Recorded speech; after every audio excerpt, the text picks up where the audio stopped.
Ladies and gentlemen, welcome back to Buffalo SportsCenter.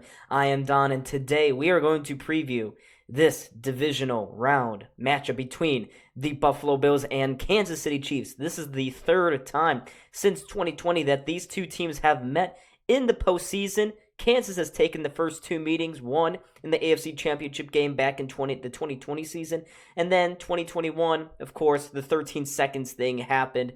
Kansas pulled out a victory there. And that's where we stand right now. These two teams kind of coming into this game feeling about the same. This season has been kind of a down year for both the Bills and the Chiefs, but this is a huge opportunity for both to turn what has been an inconsistent season and turn it into an AFC Championship appearance. But before I get to the rest of the preview, make sure to hit that like button and subscribe.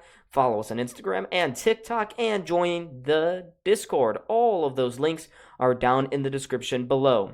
Now let's discuss a little bit about the Kansas City Chiefs and Patrick Mahomes, who has now finally been forced to play an away postseason game. His first 15 playoff games have all been at Arrowhead. That's not the case anymore. He's got to come to Buffalo. He hasn't been in Buffalo since the 2020 season when the Chiefs kind of ragdolled the Bills in their own stadium with no fans, though, in the stands. But Mahomes coming into this game feeling a little bit better about their offense, especially his connection to at least one of his wide receivers, Rashee Rice, who I thought had a very good game against the Miami Dolphins. They were able to suffocate all life out of Miami, really take up that time of possession through efficient running, good passing, and good play calling. Mahomes went 23 for 41, 262 yards with a touchdown pass, and I mentioned already his connection to Rashee Rice. Rashee Rice had 130 yards on 8 catches, and he also had a touchdown grab against the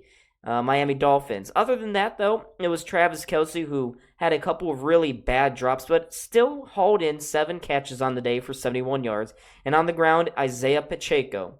This guy did not play the last time the Bills and Chiefs met back in Week 14. Pacheco was out for that game. He is back in, and he had 89 yards and adds yet another dimension to this really evolving Chiefs offense. It's not been the cleanest of years for this unit. Kadarius Toney has not been very good. The tight end production behind Kelce has not been good. Overall, the depth production from their complementary guys just hasn't been there.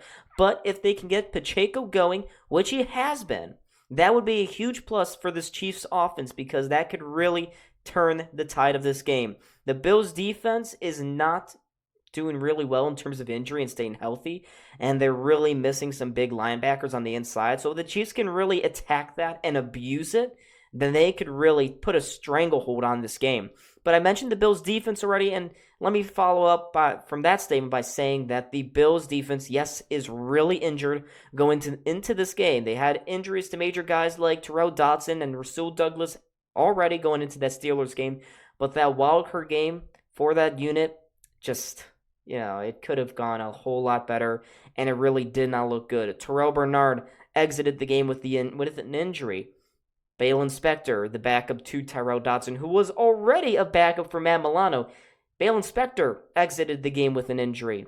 Christian Benford as well didn't make too many plays after hurting his knee in the second quarter for the Bills. So it's just not really good for the Bills, getting extremely unlucky here. They were down to 3 linebackers and 3 cornerbacks at one point in the game, and it really hurt the Bills. They had to put out A.J. Klein onto the field, and the Steelers were kind of having their way in the third quarter, but the Bills defense somehow found a way to stem that Steelers tide in the fourth quarter and really help the Bills seal a victory there. They did get pretty good receptions in terms of turnovers and whatnot. They were able to force a fumble against the Steelers early in the game, and they also picked off Mason Rudolph, courtesy of Khair Elam, as the Steelers were at the Bills' 4-yard line. So that was a huge turning point in the game. Khair Elam, I thought, had a pretty solid game for the Bills. He did get called for holding, but then he had that aforementioned interception, and then he didn't really do too much after that. The Steelers were mainly attacking the interior where those linebackers would have been, Dodson, Bernard, Milano, and either one of those guys could have been in, and the Bills I thought would have been okay. But Cam Lewis had to step in, and he did not look great. He looked pretty rusty, and that was kind of understandable as he was coming off the bench there. But it just wasn't a great performance for that defense. They need to really hope that some of these guys get back from injury and are able to go have a full go at Patrick Mahomes. But enough talking about the defense. Let's talk a little bit up here about the Bills' offense now. And let me just say, Josh Allen, playoff mode Josh Allen is here. He has arrived. He had a very, very good game against the Pittsburgh Steelers. That 52-yard touchdown run was a notable example of that. And I thought he had a very efficient day, and he did not commit any stupid turnovers. That's what hurt the Bills in that Week 18 game against the Miami Dolphins. Josh Allen's 2 interceptions, his forced fumble, all really hurt the Bills in the red zone. But this time, Allen kept a clean game. He had 3 touchdown throws, 0 interceptions, went 21 for 30 for 203 yards. His production really dwindled in the second half, but he wasn't really being asked more than to hand the ball off to James Cook, who had 79 yards on 18 carries. He did not have a touchdown run, but Josh Allen did on that 52-yard run, as I mentioned before. But Allen really spread the ball out pretty evenly amongst his different options.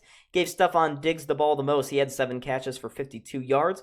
Dalton Kincaid, 3 catches, 59 yards, and a big touchdown grab. Deontay Hardy had a huge reception. Khalil Shakir helped seal the game for the Buffalo Bills. That was really nice to see. He broke a couple of tackles, got away from Minkah Fitzpatrick as well, and the Bills were able to seal the game late in the fourth quarter. Dawson Knox needs to be involved more, yet he still had a touchdown grab. Latavius Murray featured in here and there, and James Cook sometimes got the ball out of the backfield. So for the Bills offense, I thought it was a good day. They did not commit any stupid turnovers. They just really need to be pitch perfect against this Chiefs defense, who, again, has been really good this year. The Chiefs have turned into a defensive juggernaut, and there's good reason why. They get pressure from the interior up a lot. Chris Jones has been fantastic as always. He's in a contract year. In the secondary, L'Jarius Sneed, he's probably going to be guarding Stephon Diggs. Maybe get some over-the-top help from someone like Trent McDuffie maybe, or Justin Reed. They were both really good. Willie Gay on the inside is also very good. Nick Bolton. They just have a lot of really solid defenders. None of them are too big of names like you see in Miami or some of these other teams. But Kansas just finds a way. They find a way to really stymie other teams' offenses in the second half. They are one of the best second half defenses in the NFL, and they're really going to need to continue to do the same against the Bills. They have to suffocate them like they did against Miami. Tua was just not able to get anything going. Had under 200 passing yards. The Dolphins, whose vaunted running attack was supposed to make a difference in this game, it didn't. Raheem Mostert was their leading rusher with only 33 yards. That's horrible. In the air, Tyreek Hill was basically shut down, and I get it, it was really cold. Miami doesn't know how to play in cold, but it was nonetheless an extraordinary performance by that Chiefs defense, who continues to put in statement after statement. After years of being really considered a subpar unit, this defense has rounded out into a top 3 defense in the NFL. Josh Allen's going to have to contend with it, but Patrick Mahomes is also going to have to contend with the fact that he's on the road, he's going to be in a hostile environment, and this Bills defense has always been able to find a way to win. No matter who the guy is, it's always a next man up strategy. The Bills defense under Sean McDermott has been able to find ways to keep these teams out of the end zone. Bend but not break. And I would say that's the model for both of these teams. They bent at certain points this year but didn't break.